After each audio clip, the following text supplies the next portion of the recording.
Hello बच्चों, good morning to everyone. देखिए, अपन matrix का ये थर्ड लेक्चर है। कल मैंने आपको होमवर्क दिया था, पहले मैं उसका आंसर या सॉल्यूशन बता देता हूँ। देखिए, इसका जो फर्स्ट क्वेश्चन था कि if we have 15 element then how many possible orders of a matrix can have. आपके पास 15 एलिमेंट्स हैं, तो कौन कौन से पॉसिबल ऑर्डर होंगे। तो मैंने करवाया था एक 12 एलिमेंट्स का। मैं ये भी बता देता हूँ कि रो 1 एलिमेंट कॉलम 15 या 3x5 या 5x3 या 15x1, इसके अलावा कोई और ऑर्डर पॉसिबल नहीं है। तो कितने ऑर्डर्स पॉसिबल है? 4। तो इसका आंसर आ जाएगा 4। और कोई पॉसिबल अगर आपको लग रहा है तो आप मुझे बता देना। क्वेश्चन सेकंड था ट्रू फॉल्स बताना है।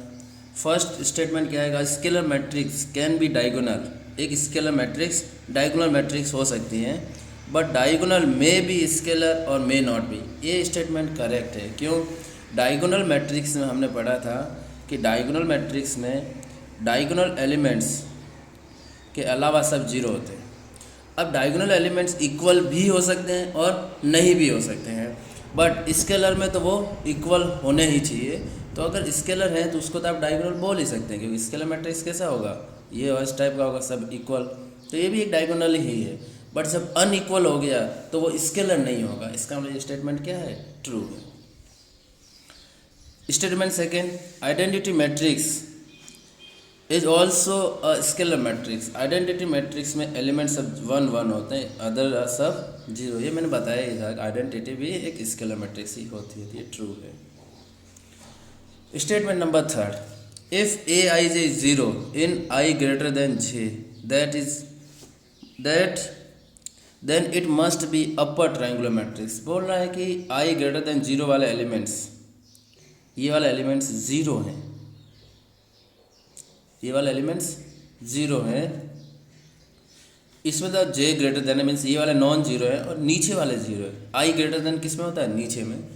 तो अगर नीचे वाले एलिमेंट्स 0 हैं और इधर वाले नॉन जीरो हैं तो ये अपर ट्रायंगुलर है। ये स्टेटमेंट तब ट्रू होता तब ये बोलता है कि जो मैट्रिक्स है वो स्क्वायर मैट्रिक्स है।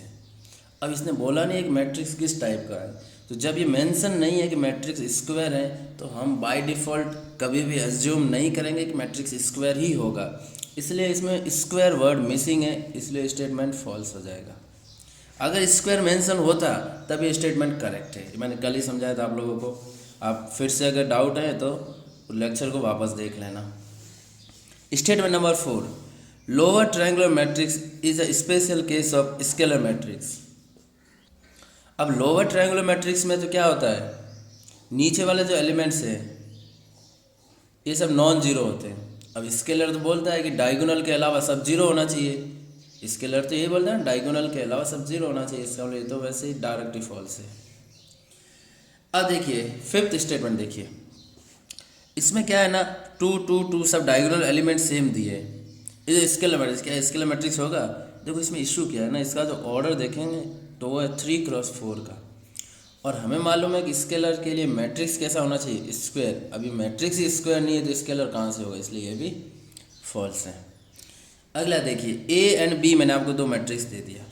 ए का ऑर्डर है आपका 2x2, बी का ऑर्डर है 2x3। अब मैंने आपको बताया था कि एडिशन और सब्ट्रैक्शन के लिए जो फर्स्ट नेसेसरी कंडीशन होती है वो है ऑर्डर सेम होना चाहिए। अब यहाँ पे ऑर्डर ही सेम नहीं है, इसका मतलब ना इसमें एडिशन होगा ना सब्ट्रैक्शन। आंसर हो जाएगा नॉट डिफाइंड। किसी भी क्वेश्चन में अगर आपको डाउट है तो आप मुझे फिर से पूछ लेना। आज का लेक्चर स्टार्ट करते हैं। आज का मेन टॉपिक है वो है मल्टीप्लिकेशन। अब देखिए मल्टीप्लिकेशन के लिए नेसेसरी कंडीशन क्या है। फर्स्ट कंडीशन तो ये ज़रूरी है, कौन सी?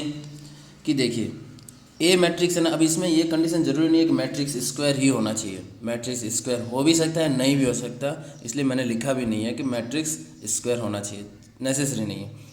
रिक्वायर कंडीशन क्या है? नेसेसरी कंडीशन क्या है कि अगर फर्स्ट मैट्रिक्स का ऑर्डर m×n है, अगर आपको इसको इससे मल्टीप्लाई करना है, a इंटू बी अगर आपको फाइंड करना है, तो इसमें नंबर ऑफ कॉलम कितने हैं?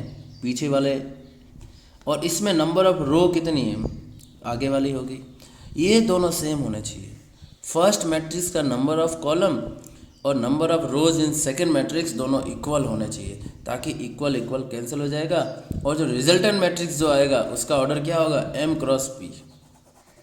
तो नेसेसरी कंडीशन आप हमेशा ध्यान रखना कि जो फर्स्ट मैट्रिक्स है उसके नंबर ऑफ कॉलम और इसमें नंबर ऑफ रोज सेम होनी चाहिए। ऐसा याद रखिए ना कि इसमें पीछे से और इसमें आगे से सेम होना चाहिए, इसका पीछे वाला और इसका आगे से। आप ये चीज़ ध्यान रखेंगे। अब मैंने एक जनरल सवाल लिया, ये आपको फाइंड करना है a इंटू बी। जो फाइंड करना है पहले लिखा हुआ उसको आप पहले ही लिखोगे, a b c और d। जो बाद में लिखा हुआ उसको बाद में लिख देंगे। अब प्रोडक्ट कैसे फाइंड करते हैं वो मैं आपको सिखाता हूँ। अब देखिए इसका भी 2 क्रॉस 2 है, इसका भी 2 क्रॉस 2 है। देखिए इसका 2 और ये भी दोनों सेम है ना, दोनों को काट दीजिए। पीछे क्या दिख रहा है 2 2, तो यहाँ पे ऑर्डर लिख दीजिए 2 क्रॉस 2 का मैट्रिक्स आएगा। अब मल्टीप्लाई कैसे करना है, मल्टीप्लाई का आप हमेशा फंडामेंटल लॉ ध्यान रखना कि यहाँ से रो को अटेंड करना है, यहाँ से रो को लेना है और इस रो को इधर कॉलम में मल्टीप्लाई करना है, ये हमेशा ध्यान रखना। तो पहले फर्स्ट रो लिया, फर्स्ट कॉलम में मल्टीप्लाई करेंगे।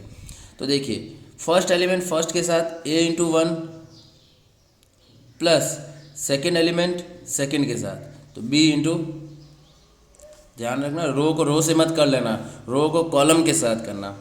अब फर्स्ट रो सेकेंड कॉलम, अब क्या होगा a into 2 a into 2 plus b into 4, ये हो गया फर्स्ट रो का काम। अब इस फर्स्ट रो को कैंसिल कर दीजिए, अब इसका कोई काम नहीं है। अब सेकेंड रो पे आ जाइए, सेकेंड रो फर्स्ट कॉलम कैसे, c इंटू 1, नीचे से मत कर लेना, आपको ऊपर से ही करना है, ऊपर से ही करना है। तो c इंटू 1, फिर सेकेंड का सेकेंड के साथ d इंटू 3, फिर second row second column c into 2 plus d into 4। Simplify करके आप लिख देंगे यहाँ, तो a plus 3b 2a plus 4b c plus 3d and 2c plus 4d। इस टाइप से आपको रिजल्टेंट मैट्रिक्स आएगा जिसका ऑर्डर होगा 2 क्रॉस 2। देखिए 2 क्रॉस 2 का मैट्रिक्स आ भी गया है। ध्यान रखने वाली बात कौन सी थी कि इसमें रोज़ को लेना और इसमें कॉलम के साथ मल्टीप्लाई करना है। बच्चे गलती से रो को रो से कर लेते हैं, या उनको डाउट आता है कि इसका कॉलम और इसका रो, नहीं, फर्स्ट की रो और सेकंड का कॉलम लेना है। ये चीज़ आप ध्यान रखेंगे। अगला एग्जांपल, जैसा मैंने बताया था कि मल्टीप्लिकेशन में स्क्वायर मैट्रिक्स ज़रूरी नहीं है, तो देखिए यहाँ पे स्क्वायर मैट्रिक्स है ही नहीं। अब आप इसका ऑर्डर देखिए, रोज़ कितनी है 3, कॉलम 2, इसमें रोज़ 2, कॉलम 3। मैंने कहा था इसका सेकेंड और इसका फर्स्ट सेम होना चाहिए, सेम है, कट दीजिए। ऑर्डर क्या आएगा 3 क्रॉस 3 का मैट्रिक्स आएगा। बना दिया 3 क्रॉस 3 का। 1 सेकेंड शुरू करेंगे, यहाँ से रो और यहाँ से column. First row first column 1 into 4 4, 2 into 0 वो तो 0 हो जाएगा। फिर first row second column 1 into 0 0 0 आ जाएगा ना, प्लस 2 इंटू 3 6 आ जाएगा। 1 second first row third column पे आ जाइए, 1 into 5 5, 2 into 1 2। Similarly first row को भूल जाइए, सेकेंड रो पे आ जाइए, 3 इंटू 4 12 आ रहा है, माइनस 4 इंटू 0 0 हो जाएगा। Second row second column 3 into 0 0, minus 4 into 3 minus 12। अगला second row third column 3 into 5 15 और माइनस 4 इंटू 1 माइनस 4। अब सेकेंड रो को भूल जाइए, थर्ड पे आ जाइए, 5 इंटू 4 20, 0 इंटू 0 तो 0 ही हो जाएगा। 1 सेकेंड 5 इंटू 0 0, 0 इंटू 3 0, दोनों ही 0 0 हो गया। अब इसके साथ 5 इंटू 5 25 और 0 के साथ करोगे तो 0। तो ओवरऑल जो मैट्रिक्स आ जाएगा वो आ जाएगा 4 6 7 12 minus 12 11 20 0 and 25। Order is 3 cross 3। Condition आपको समझ आ गई कि इसमें नंबर ऑफ कॉलम और इसकी नंबर ऑफ रोज सेम होने चाहिए, इसका पीछे से और इसका आगे से। जो बाकी रह गए वो यहाँ से रो लेनी और यहाँ से कॉलम लेना है। मैट्रिक्स ज़रूरी नहीं मल्टीप्लिकेशन में कि मैट्रिक्स स्क्वायर ही होना चाहिए, ये चीज़ आपको खास करके ध्यान रखना है। अब इसका एक अच्छा सवाल करते हैं।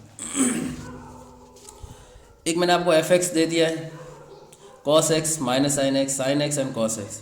आपको प्रूव करना है कि f x dot f y, मतलब एफ एक्स क्या होगा जब आप यहाँ पे एक्स रखोगे, और एफ वाई क्या होगा जब आप एक्स की जगह वाई रखोगे। देखिए मैंने रख दिया f x same matrix, f y x की जगह वाई रख दिया।